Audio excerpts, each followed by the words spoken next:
CNN is yet unconfirmed that the entire Iraqi Air Force has been decimated in this raid by the Allied forces. Now, we don't yet have confirmation of that. So putting that aside for one moment, can I ask you, what do you feel of the military tactics? What do you think of the military tactics that have been deployed so far?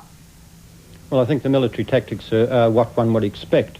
That is, that the Americans and their allies would use to the greatest extent possible their technological advantage, and that they would use that technological advantage to try and disarm Saddam Hussein and the Iraqi forces as quickly as possible in order to minimize the casualties that they themselves may incur, and also to minimize the possibility of sustained ground warfare.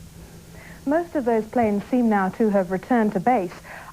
We don't know yet if there's been a lull in the attack, whether we're waiting for a second wave. At what point do we think the Allied forces will decide that this airstrike has done part one of the job? Well, first of all, there will be an ongoing bombing assessment being carried out to try and assess what damage has been inflicted and what remains in the way of a threat as far as the Iraqis are concerned.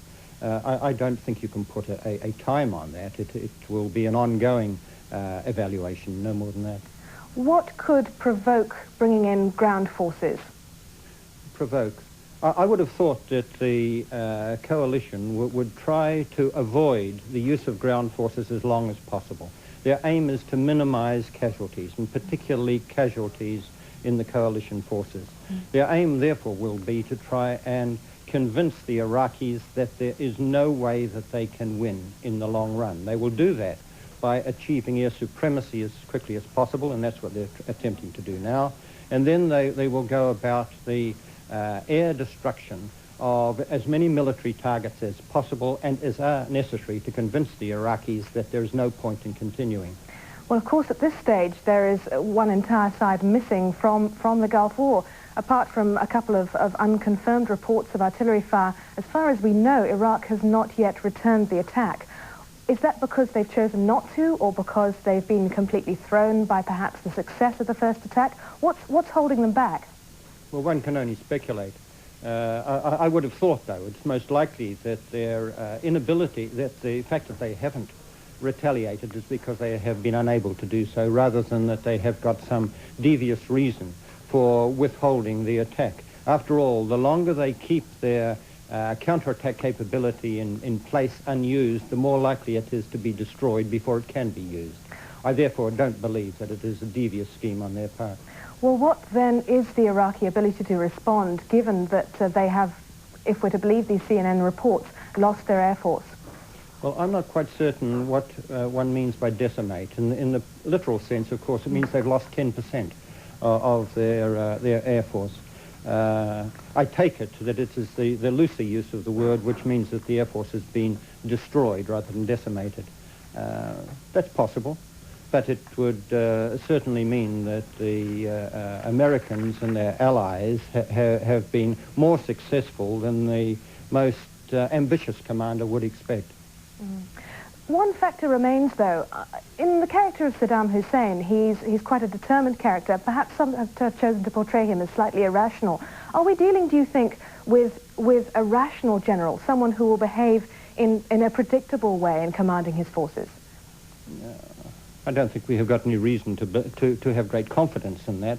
I had believed that the Saddam Hussein would have by now found a way out and found a face-saving way of leaving Kuwait before his armed forces were destroyed.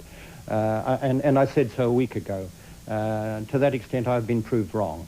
I've been proved wrong because I didn't analyze, or I didn't understand Saddam Hussein sufficiently, whether he's a stubborn man, whether he's an irrational man, whether he really does believe that he can prevail, I don't know. But no, I don't believe that one can work on the assumption that Saddam Hussein will make his decisions on the same rational and logical basis that perhaps those opposing him would expect. Sir Ewan Jameson, thank you very much indeed. Now, it seems the Allied air forces chose the perfect weather conditions in which to attack. A Christchurch weather consultant says pilots would not only have had the cover of darkness, but would have been flying under heavy cloud cover as well. He says Operation Desert Storm was an apt name for the attack.